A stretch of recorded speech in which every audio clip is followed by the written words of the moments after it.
What's going on, guys? I know I'm on a little bit of a slant, but wanted to give a little post-game reaction tonight to the college football season. This was one of the greatest college football seasons ever from the LSU Tigers, and Joe Burrow was sensational, and Joe Burrow has made me a believer in the process of his draft status and him going into the NFL. But I just want to talk about his college season, the ability for him to beat Texas, the ability for Joe Burrow to become a legend overnight. This was a guy that was an average SEC quarterback last year. And for him to win the Heisman, he was plus 200 to 1 to win the Heisman Trophy. And this guy is such an inspiration because however low on the totem pole you are, or however low you think you are in your life, you can always achieve excellence right around the corner just by dedicating yourself and staying disciplined to a process. And that's what Joe Burrow did in this moment. And I'm incredibly happy for Coach Ed Orgeron, who's had to take the long route to being successful, because Coach O at USC was ridiculed. At Ole Miss, he wasn't ready to take over a job. And now at LSU, people laughed when LSU wasn't able to get Tom Herman, and they hired Coach Ed Orgeron, and they laughed because of his Cajun accent. They laughed because they don't believe that he had the intelligence that was necessary to lead a championship program in the SEC. But he went toe-to-toe with Nick Saban. He hired Joe Brady from the Saints. He had a vision. Steve Ensminger is also spectacular in his role. He shouldn't be neglected in his role. And just was an amazing game. It's just a little tilted, so try to fix it. Fix the tilt, sorry. Fix the tilt. But it'll be more stable than handheld. Stable it, please. Okay. So we're here on YouTube. A lot of people are going to watch this maybe tomorrow. But the LSU Tigers, Bruce, are national champions. World champions. Yeah. Just to do a little bit of a breakdown, we just finished up on Facebook. I want to thank everybody at YouTube, all your subscribers around. I personally enjoyed this game. Coach Eddie Orgeron, who has been much maligned when he was with Ole Miss Rebels, they thought he was a joke. They made fun of his voice. He was relegated to USC. He then lost the job, but he ended up, as he would say, in the right place at the right time. Just the spirit of Louisiana, guy who grew up in a small town, and a very likable person. Everybody who's ever met him liked him, and we need to talk about this team. This could be the best offensive performance and the best season for any college team in history. Certainly, guys like Reese Davis and people who've watched 30 years of football have all come together. And Joe Burrow, even though if you looked at slow start in the first half, this is the way he's been all season. 442 yards of total offense, 5 passing touchdowns. Joe Burrow is sensational, and every time he touches the football, when he gets into the other team's territory, he can hit you with a 30 or 40-yard bomb. And I mean, these throws against Oklahoma, Joe Burrow just gets better and more consistent. And then when they take away the running game, Joe Burrow, I mean, anything is possible. 800 yards, 9 touchdowns. There's no limits. There's no ceiling to what he can do. There's no limit to Burrow, and it just comes from repetition and timing. What makes Joe Burrow so good is that and when you look at Joe Burrow in a microscope, and last year, Bruce, Joe Burrow, his arm strength is just okay. His accuracy is very good. His accuracy is elite. But what really is elite is his mind mentally. He knows exactly where to go with the football. He knows how to utilize his weapons and his receivers. The offseason strength and conditioning program, these receivers are fantastic. And the timing that Joe Burrow has, there's no defense for perfect passes. There's no defense for back shoulder fades.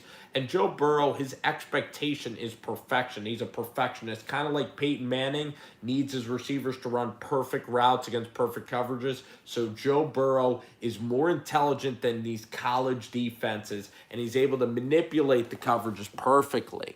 And that's what Joe Burrow is able to do. He's able to manipulate. He's too smart for the college game. That's why he's so good for the college game. It's his intelligence.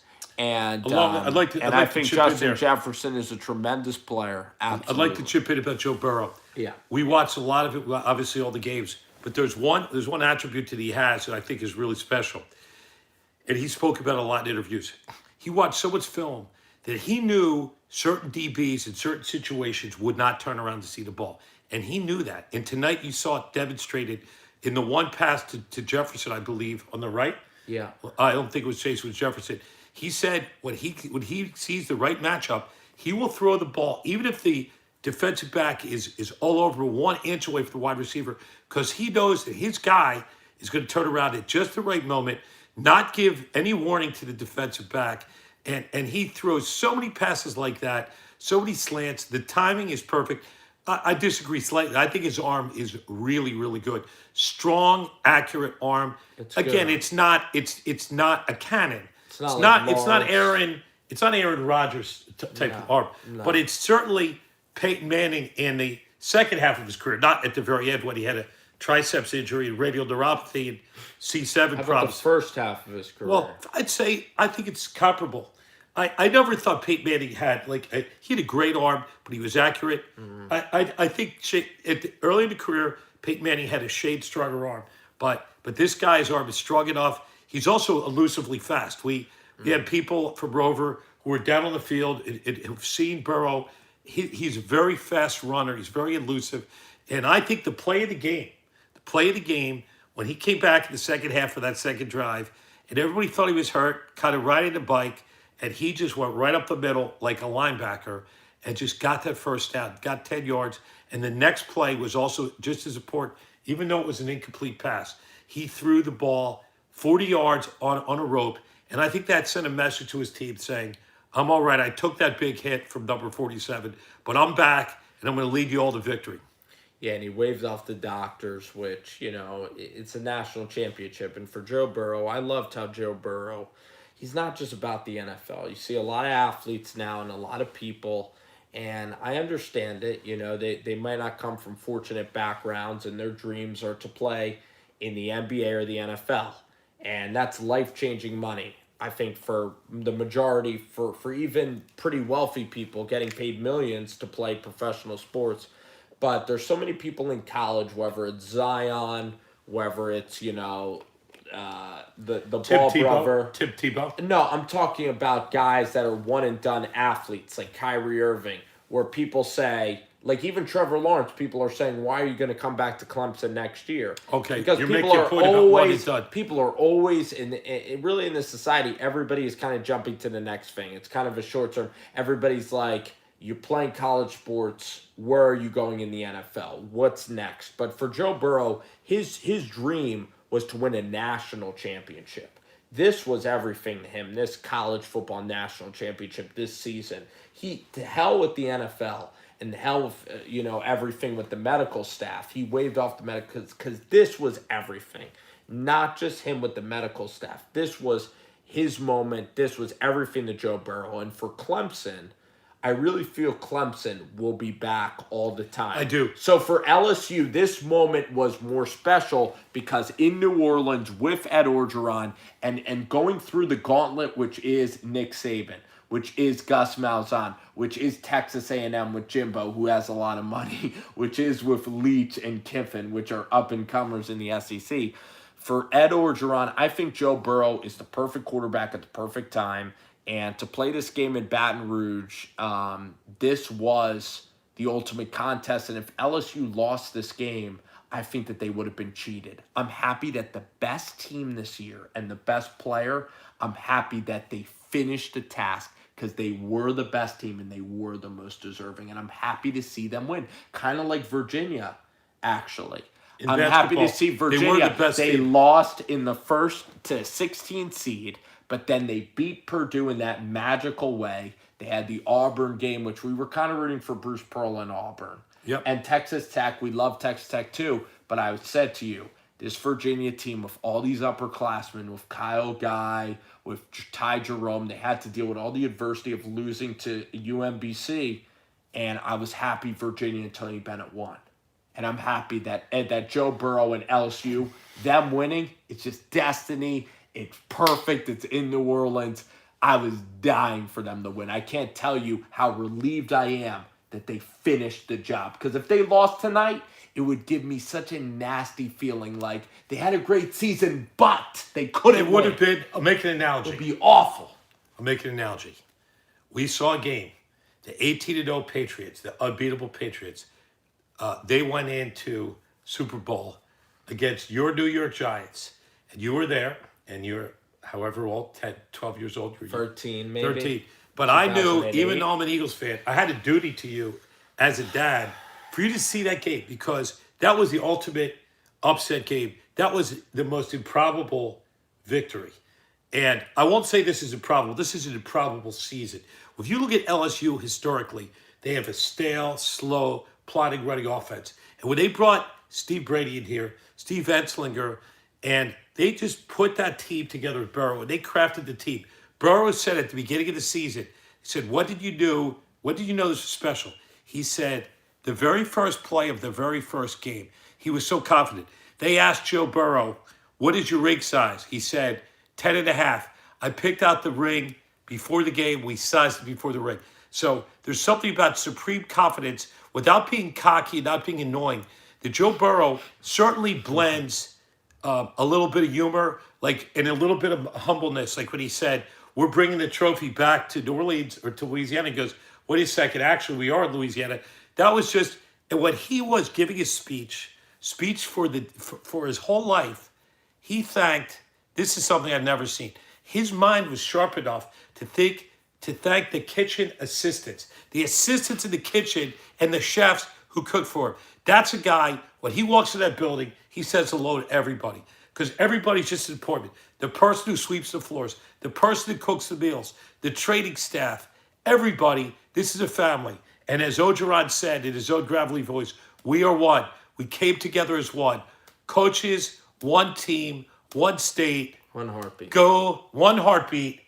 Go Tigers. The Tigers.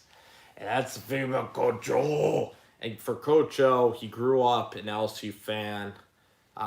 This is a guy that was never really given a proper opportunity to lead because of his voice, his upbringing, and people would think he's stupid, honestly, and that's not right. When you hear somebody's voice, you just judge it by his simple nature. But the way he chose his words on the national stage, the way he motivated this team, this was just the ideal coach.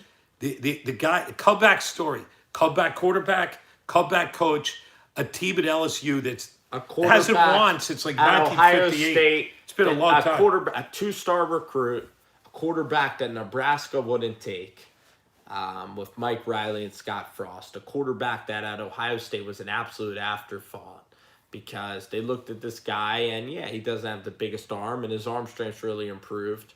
But also, I think Joe Burrow has massively improved. I mean, last year you saw this guy play, and he wasn't holding LSU back, but he was just a very average college quarterback where he can make a mistake. It wasn't the dominant. It's also the scheme. But it's Joe Brady. But this is Joe Brady, Steve receivers, but also Joe Burrow maybe upping expectations. So for this show, if I apply it to life on Rover Sports, it's basically like we have a very good show right now, but it's like, I'm going to take over YouTube. I'm going to get 200,000 followers, and it's like I gained 200,000 followers in a span of a month, and that's the analogy. It's very inspiring. That's the same analogy to Joe Burrow, who was an average quarterback last year with an average scheme, and how he turned everything around and all that hard work, all that film work. Joe Burrow is an assistant coach or even a head coach on the team. Football junkie, and his dad. His dad actually, it's a great story. His dad quit, he retired from coaching this year after being a long-standing coach. And his dad played in the Grey Cup in Canada, wide Grey Cup. He did a beautiful speech. His dad lost many Grey Cups. He lost a state championship. His brother lost a state championship. So this Burrow family has a history of losing.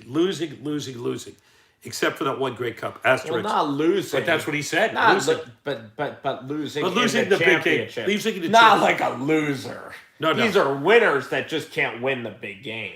Exactly. So we're not saying they're losers. And this guy though, Jimmy Burrow. The interesting thing about Jimmy is that his dad is a defensive coordinator at Ohio, which is in the MAC, which is a Division I football defensive coordinator, and two of his brothers are about 15 years older than him, so 35. So when he's 5 years old, he's basically a single child, but he's also growing up. His brothers are physical linebackers, and he got to study. I bet that all the film work of his dad, Jimmy Burrow, of studying defenses, Joe Burrow comes from a unique advantage of Totally he knows defensive. every He's a defensive, coverage. He knows every coverage. He's a defensive pedigree.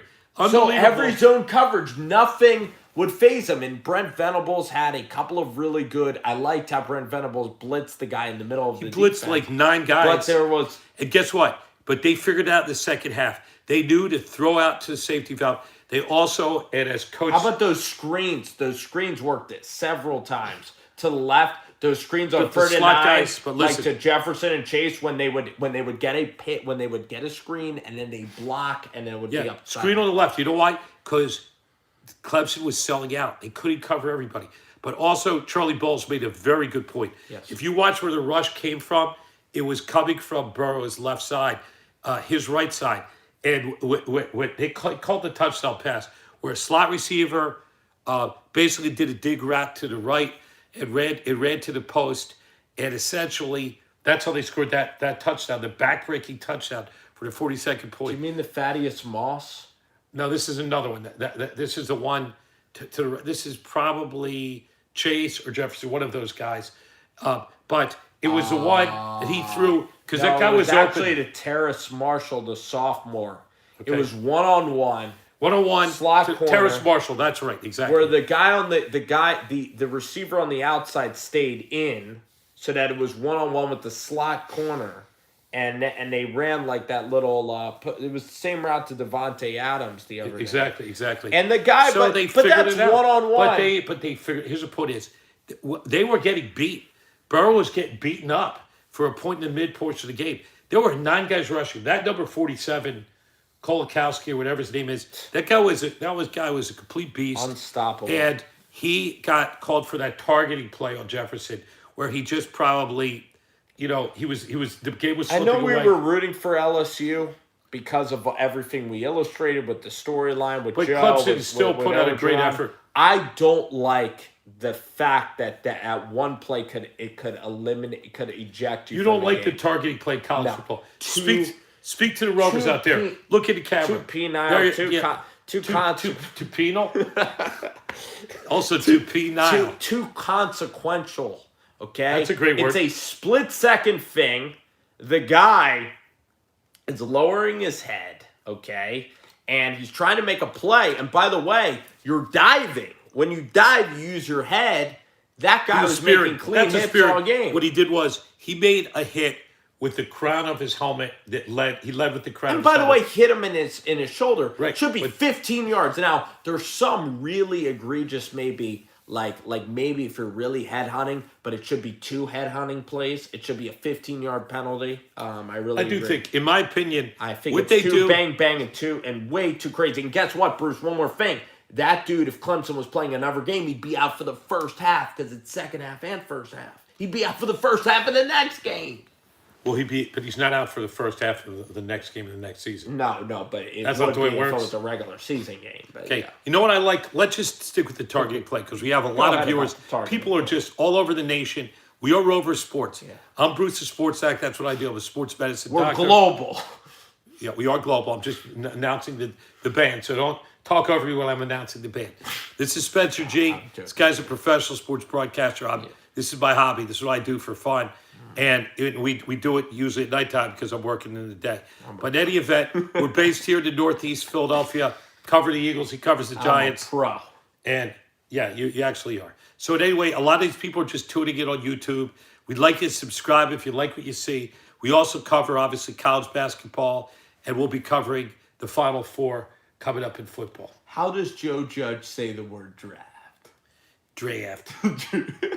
Joe Judge, the new coach of the New York Giants, is originally from Lansdale Catholic High School, which is about 20 minutes north of this studio. And he's very intelligent, but at times will speak in a very blatant Philadelphia accent. Philadelphia. Which would make people think that he's not that smart because of his accent. Coach O, much like Joe coaches home. The roster. It's kind of a higher voice, actually. Should we give an ode to Orgeron as for Chris Vernon? So will you be O and I'll be Joe Judge, or should we just No, should we do the song for Chris Vernon? Yes. So you get us started. Because they won the championship. Right. So we're having fun. This is fun. So guys, I hope you don't log off, but we're going to sing a song. We don't do that very Our often. ratings might go down. They might go down. 20 minutes but who cares? Who cares? Corner is crying in his handkerchief. Keep going. I don't know the words. Go. Coach O takes his shirt off. And this is what he says. Yo, yo, yo, yo, yo, yo, yo, yo, football. Yo, yo, yo, yo, yo, yo, yo, yo, Wild Boys, football. So that's Coach O. That's a song about Coach O when he was. You can find that on Chris. Look up Chris Vernon YouTube. It's a good song. He does a better job. He actually plays it with the guitar. Yeah, it's a lot better than us. But we're just kind of bringing it back, and I wish I knew all the words. I think that tonight is the night where it should be aired, and just an ode to Coach Eddie Orgeron. Yeah. And just a really epic as a story. Defensive line coach, and guess what? Remember Tom Herman, who was the coach at Houston. LSU wanted to go out and get him, and it wasn't Scott Woodward, but it was the other AD, Bruce. And when Tommy Herman took the Texas job, remember that Coach O was the interim. He did all right. The players loved Coach O, and LSU, people thought they settled on the interim. They just thought the players just. It was a throwaway. The players just bullied the administration into keeping Coach O, but now Coach O is a legend forever, and he is LSU, and he is Louisiana, and he is the Bayou, and it's a fascinating part of America and the country. I don't think there's any part like Louisiana. I don't think there's any state like it. There's never been a Super Bowl where the winning team played in their home stadium. This was an exception. This was LSU playing in the New Orleans Superdome, 20 minutes from Baton Rouge, and that stadium was filled. And normally, we've been to a few national championships. It's usually a dead 50-50 split. Went to Clemson, Alabama. But today, by the way, the price of tickets were over $1,000 for the worst seat. That shows you how all those New Orleans fans, all those LSU fans, and frankly, all those Clemson fans, they just bought up those seats. They drove up the prices. This is by far the most expensive ticket for a national championship. Joe Burrow captivated the nation. He captivated LSU because he's just he has a Trevor Lawrence he has a way with forts. But Trevor Lawrence and Dabo Swinney were the unbeatable team. The team that didn't just beat Alabama, but destroyed them. And I think that was the best game for a freshman quarterback. Trevor Lawrence, 6'6", fast, a cannon arm, and he does have a cannon arm. The fact, a lot of smart money, I don't know if you saw this, but a lot of smart money bet a ton of money on Clemson just today approaching the game. So the spread was very narrow. And you know what? I thought that Lawrence missed some throws. Maybe that if that pass, he was out of sorts in the second half. Interference maybe was not called, it would have been a little tighter. That reverse, I thought Clemson was going to run away. I really did. I thought Clemson would win. 17-7. Clemson's defense was so dominant. But Jamar Chase really saved the game, those throws. And guess what? The LSU offense is just so potent. And Lawrence was pressured. And when you get pressure on Trevor Lawrence, think about Joe Burrow. Joe Burrow has better touch than Trevor Lawrence. He has more intelligence now. I still think Trevor, if I had to pick a quarterback. Trevor will mature. If I had to pick a quarterback to lead an NFL team, I still might go with Trevor Lawrence over Joe Burrow. I just think that there's no way Lawrence is going to fail. 20 years old? How old Lawrence is the most talented quarterback that I've ever seen play. He's also mature. He's very intelligent. 20 years old. You heard him. He's modest. He's very likable. Yes. And obviously, Dabo Swinney is a coach who's just the same. We got to give kudos to the Clemson Tigers. That's a professional defense. Venables called a great game. He's the first one to really stunt. It's just only 7 points, almost into the middle of the second quarter. And no defense stopped Burrow for that length of time. But it was just a matter of time. Clemson had a running game like a Derrick Henry to salt away the game. It really could have been close. Like if Clemson could have stalled, because I thought Venables did great. Did you see Venables I love how Venables has the orange hat. I love how he has that look. And Venables is just a tiger. And I loved how all Tigers in this and game. by the way, the Clemson cornerbacks though, I love how physical they are. And those throws needed to be perfect. I mean, because they barely were getting separation. Yep. They had great coverage. Good coverage. But they couldn't outsmart Joe Burrow because he knew the exact defensive backs of the certain plays, because he saw it over and over again. He knew when they wouldn't turn around and look at the ball. Just like the Philadelphia Eagles specialize. I got to make a quick news flash. This is great. If you never thought any team could be dumber, the Detroit Lions did the dumbest thing ever in the history of sports. I want to break it to you, Rover Sports fans. We've had a defensive backs coach here in Philadelphia named Corey Undlin, and he basically doesn't, in my opinion, doesn't teach him how to cover people. The Eagles' defensive, like Jalen Mills, Ronald Darby, they never turned back to look at the ball, ever, ever, ever. And what we were praying for in Philly was that somehow they'd fire Corey Undlin. Well, guess what happened today? The Detroit Lions took the bitch off our hands. Basically hired Corey Undlin as their defensive coordinator. And they're partying on Bourbon Street, but they're also partying here at Broad Street. So that's a little breaking news in the world of professional football. I'm going to give you a spin zone for Corey Undlin. Go right ahead. The guy has every cornerback out, okay? Jalen Mills got hurt. Ronald Darby got out. They came back. He's been here for how many years? 5, 6 years? So he was here for the Super Bowl year when the defense was at peak of powers. You have a 7th-round pick in Jalen Mills. No, the Super Bowl was 54-48. It was a track meet. I don't give him any credit. You don't give him credit. That's Tom Brady. Well, it doesn't matter. I see this. So you don't think that he did well against Vikings? No, I don't think he's a good coach. I don't think he schemes well, as opposed to Jeff. He's a cornerback. There's a guy, Jeff Outland. I think Patricia is their defensive coordinator. I think it's the name. Who is it's like Outland, but Outland is a trophy. But I mean, we'll see. I mean, I understand that that he wasn't successful. Yeah, I get the Eagles cleaned house. I think it was better for him to move on. But they fired their own coordinator and their wide receiver coach. Their defensive pack coach is gone.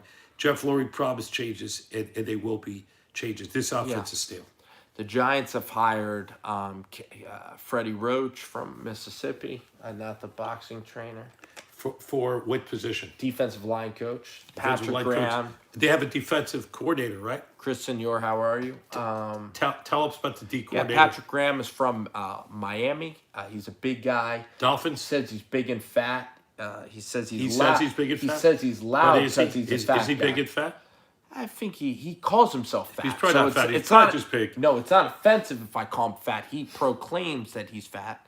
Okay. And Jerry Schulsky, I don't know if Jerry's his first name, but Schulsky is the last name. That's a great call there. He's the quarterback's coach. He great call. Everybody chime in. Jimmy Garoppolo. We're on YouTube. Just he was the QB coach in New England, and then he went with Flores to Miami. Brissett and Garoppolo like the QB coach. He's like 41 years old, 42. Good comments coming in. Rolling in to Rover Sports. We are here on the East. Thomas. Covering National Championship postgame. Thomas, Texas. We love Texas. And Noah Cahill's here. Chris Senor. All my best buds. Chris Senor is great. He's called into our show. Big Chargers guy. And he has a future in sports broadcast journalism, okay? John G. I don't forget about John G, okay? Don't forget about him. He's here. He's coming in late. Lil Yankee King is here. I've seen all his comments. He's the guy who's like, we should trade Saquon Barkley for Teddy Bridgewater. He always has great takes. And what a football game tonight, Chris Senor. And I'll answer a couple of questions. Small Vol, Garrett Sanders. He's going to be a bigger part of my channel going forward. We love Garrett Sanders. A couple of quick big questions SEC here. guy, isn't he? Great. What's his team? What's his team? What's his home team? Garrett. He's the Titans. And the Tennessee he's Volunteers, a Nashville guy. And the Tennessee Volunteers. Tennessee Volunteers. So Noah, so I'll answer Noah's question. The Giants QB coach, I like him because he taught Garoppolo, and guess what? Garoppolo is going to win. If Garoppolo wins the Super Bowl, here's the thing: Russell Wilson's a better quarterback than Garoppolo. I think Russell Wilson is a better quarterback than Aaron Rodgers. Because did you see what Wilson was working with yesterday? I mean, He's working with even crap. though he lost that game, Tyler that Lockett. was still one of the greatest performances I've seen from a quarterback, even in a loss. I mean, that was just heroic. By the way, heroic. all of his running backs were Russell injured. Wilson. Listen, they had to bring Marshawn Lynch back from Oakland, essentially. They had From bartender. They had Tyler Lockett in a bunch of scrubs. Yeah. So And their team was DK injured. Metcalf. This was not the Legion of Boom, but Russell Travis Wilson Homer. almost single-handedly brought that team back. And these were great games. These were 4 great games that we saw. That most epic comeback ever. To be down, I've never seen anything. I haven't seen the stats. I have to look at the Alliance Sports Bureau. But you guys can chime in. Have you ever seen a game where a team was getting blitzed 24-0? And in most games in the NFL, it's over. But they came back and essentially won. The Chiefs came back and won 51-7. So excluding the first part of the game, which was special teams, muffs, fumbles, etc., this team with Patrick Mahomes and even Andy Reid, 51 points. Just all of the games I thought were really interesting. I think the that Titans game was the best. The Texans just blow. I mean, and it just shows you that the Bills, their defense blows. You saw they were gassed. They have no J.J. culture. Watt was gassed in the first half. The thing. He had nothing in the first half. Remember when Joe Judge said there's only 32 great jobs? And no, excuse me. That's the complete opposite 32 of what jobs. he said. What did he say? He said there's 32 programs and there's only a handful of good jobs. And the Houston Texans are one of those crappy. Did he say that? Horrific jobs. No, he didn't say that. But that would have been great if he did. Joe Judge said there's only a handful of good jobs. The Houston Texans, I mean, they are an expansion franchise. They barely have any fans go to that game. That's a Cowboys state. I've never met a Texans fan before. And I'll tell you what. Even Mark that David is just White. a rat franchise. I feel bad for their owner passed away. May he rest in peace in eternal afterlife. But it's Bill O'Brien, and now Bill O'Brien is basically getting the GM role. The thing about Bill O'Brien is he's just good enough to win. But he's hiring. Romeo Crennel's probably going to be coaching until he's 120 years old up there. I mean, Bruce, when it was 24-0, we were on the driving range yesterday. I was stunned. I was stunned. But yet, I had faith because Mahomes is that good and the Texans are that bad. I mean, that was just incredible. And the fact is, the Chiefs are winning at halftime. 24-0, they were winning at halftime. 28-24. How does that happen? First time they scored ever. 4 touchdowns in the second quarter, from the middle of the second quarter. Ever. And another game. Texans are dead. It's Deshaun Watson. They're in purgatory right now. We got a big pro football. We just saw the national championship. We covered that fully. I must tell you, the most enjoyable game for me to watch of the weekend was the Tennessee Titans going into the Baltimore Ravens. The Ravens were sniffing themselves. 14-2. Lamar Jackson couldn't be stopped.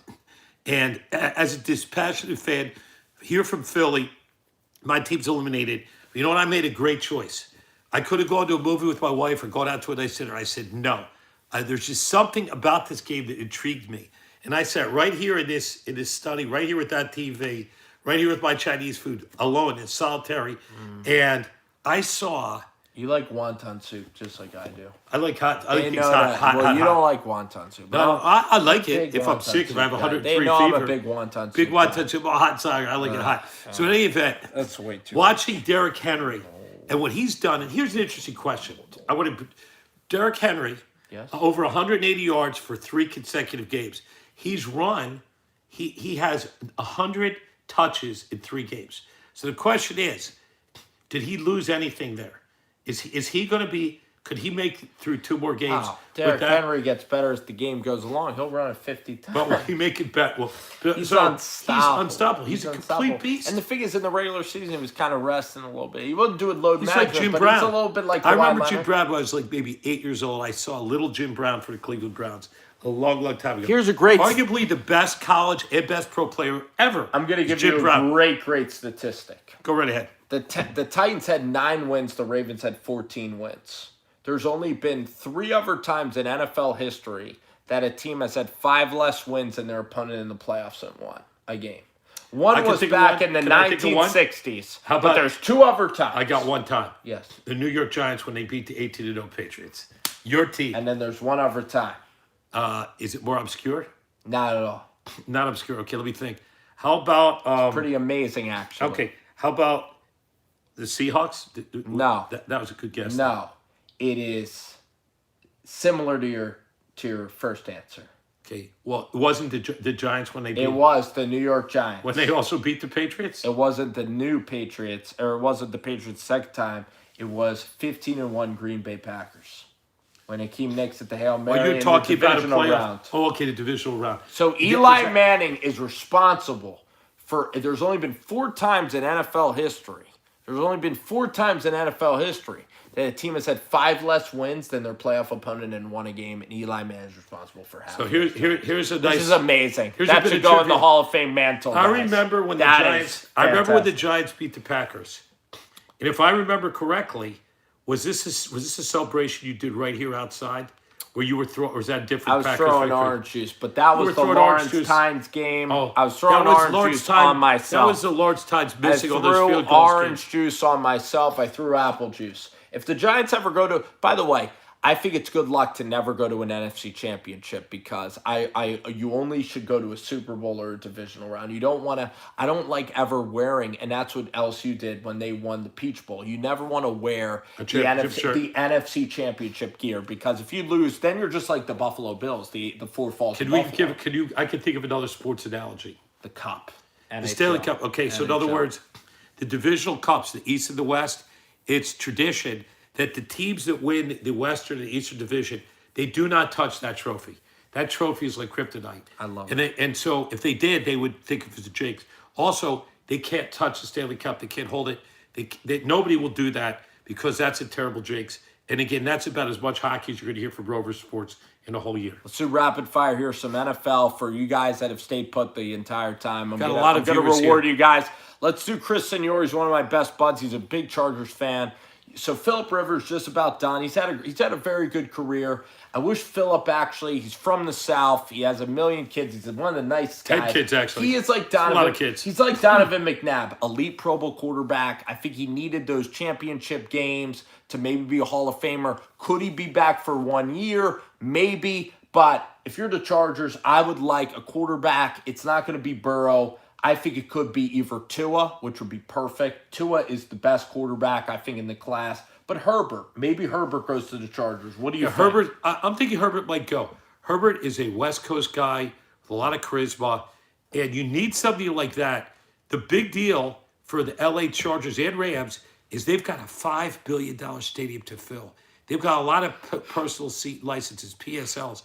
So the question is, and again, Chris and you might chime in on this, where will they do better with fans? Will they do better with bringing in a Herbert, who is a great player, a good personality, charismatic, or do they stick with Phillip Rivers? I don't really know. What are your thoughts? I think Herbert, I think is a gamer. I think Herbert gives you has promise good for the mobility. future. What you need if you're a Chargers fan is that something's going to be different. They're always just a little better than average, like 9-win team. I'd say they probably average 9-7, maybe 8-8. They're never really bad, but they're always drafting in the middle of the pack. They're always in drafting purgatory. When you say that about the Chargers, I think that they have Anthony Lynn still there, and I think that they still have Wisenhunt. So, I mean, now there is rumors Brady might want to go out there, but I don't see Brady going with Anthony Lynn. I see Brady going more to like Chicago, more of an elite defensive team. Brady would be great, and there's no reason if you get a rookie quarterback. There's no reason why you can't have Tom Brady in LA. I mean, I don't think that there's any reason. I'll make you a prediction. I think Herbert would be solid. Now, I don't think Herbert's going to be elite whatsoever. I think that he fails on third down too much. He's not as accurate as Joe Burrow. His decision-making is not near Joe. And I wasn't a Joe Burrow believer. But I think Herbert is an adequate, solid option at the quarterback position. And he has mobility for the NFL game. He has the personality to go with the ebbs and flows. He's not too overly cocky. He is as clean of a kid off the field as you're going to draft. So I think for the Chargers, I think he would fit in well there. I really do. I'll make you a prediction here. Bold prediction. Yes. I don't have any data to support this. And I'm going to do something. I believe that the New England Patriots are going to move up in the draft, and they are going to select Tua Tagovailoa.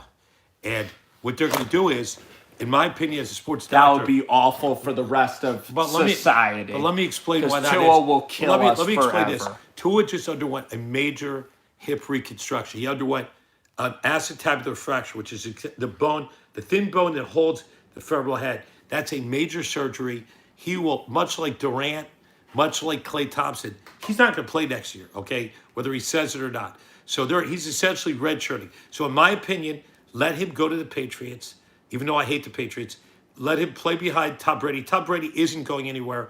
This will probably be his last year coming up, in my opinion. So I'm predicting they move up in the draft to where they need to draft Tua, and they redshirt Tua.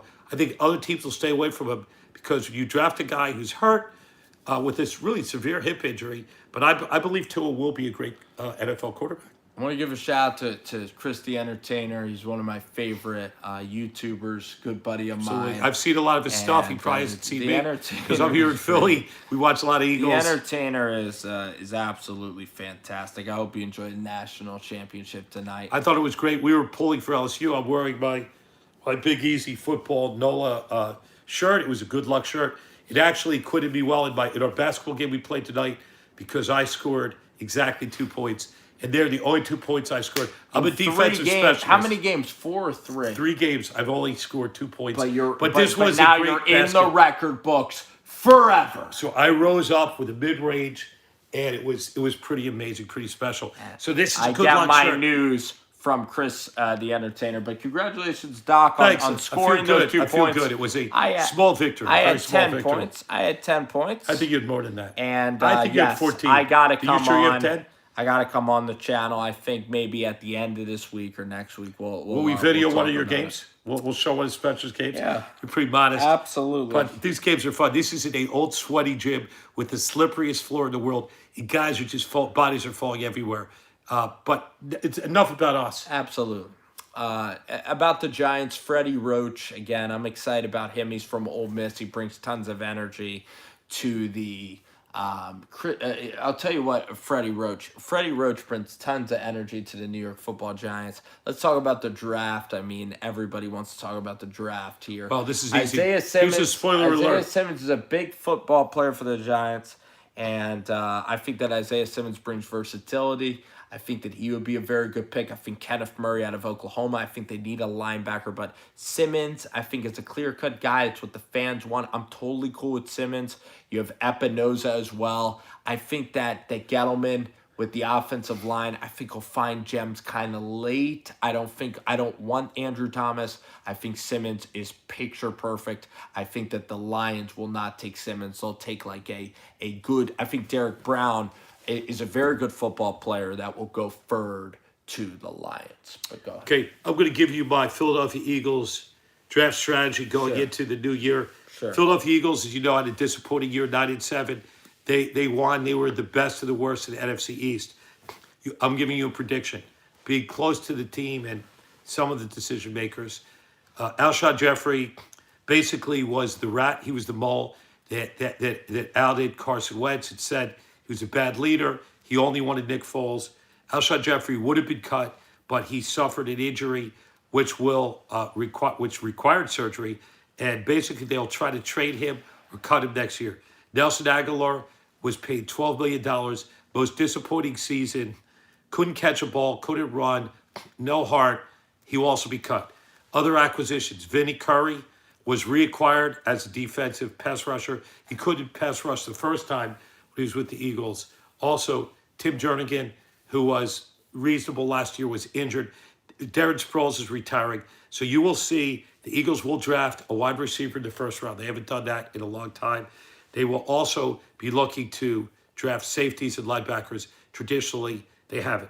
The story of the Eagles was essentially soft defense, no turnovers all year, an aging Malcolm Jenkins who wants $14 million, a raise from $7 million. He might get it, not only because of his play, but because he's the leader of the team. So obviously Carson Wentz will be back. Josh McCown played with a fully torn hamstrings, underwent a major surgery, and our cat, who is about 20 pounds, is threatening to bring down our whole camera stack here. So His name is Huckle. But you talk a little I want to bit. wrap it up. I wanted to show. I want I to want to wrap show it Huckle. up. I want to show him Huckle. I want to I want to congratulate. show him this cat here. I want to congratulate LSU on the national championship. So this is the biggest cat. He's amazing. Yeah, he's a great So he's guy. here. He will talk Very sometimes. nice. This is And, Huckle. Great family cat. How are you, Wonderful buddy? cat. Big as hell. he's Mean gonna- as shit. he's also gonna hit me. mean. He's mean. I just got cut up. He literally was gonna absolutely. But he likes. Now he's coming He's gonna back. absolutely maul me to pieces. He's gonna maul you. So in any event, I mean, this cat. best He's national. gonna maul me, but I'm tired. enjoyed the We national had a championship. wonderful stream here with the YouTube people. I want to thank You see everybody. Spencer's fading out like his son Yeah, fading yeah. into. Notice how Huckle just fading changed out. the camera angle. I'm gonna fade. He's out. fading out. I'm fading out. You can watch me sleep maybe for 3 Well, hours. we're leaving. I'll wake up. I got to work tomorrow. So in any You event, gotta work, and I don't know what I gotta do. I gotta devise. you got to work. You're actually devising a Well, program. I don't want you getting I'm gonna tell everybody. Don't get so detailed into my life. Just say you're working. All right. Say I'm working. So in any event, Row the boat. want to close this out? Yeah, probably. You know how to close up the screen. At this point, I think it is time to close this out. Thank you, guys. I appreciate everybody. What a great stream. Congrats to the LSU Tigers and the state of Louisiana. Take care, guys.